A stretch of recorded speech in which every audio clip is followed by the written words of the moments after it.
Guys, what's up? So in this quick video I'm going to show you how you can get this BTS Gibberish filter on Instagram. So this is the filter.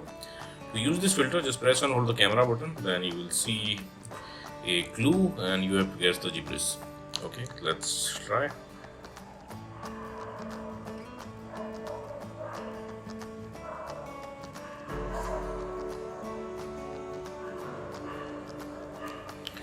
Okay, sorry, I couldn't guess it. Okay, anyway, this is the filter. To get this effect, visit the creator profile.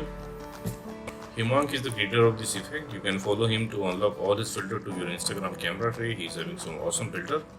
So check in his filter gallery, and this is the filter BTS Gibberish. Tap on it and you will see this preview. From here you can save it to your Instagram camera tray and you can tap on try to try the filter. Okay, and suppose you are not getting the effect like this, then what you can do? Okay, visit this website. Link to this website I'll keep in the description box below. So here in this website you will see link to the filter. Just tap on the link and open it with Instagram. Okay, and likewise also you can get this effect on Instagram. So that's it guys. Thanks for watching the video. See you in the next video.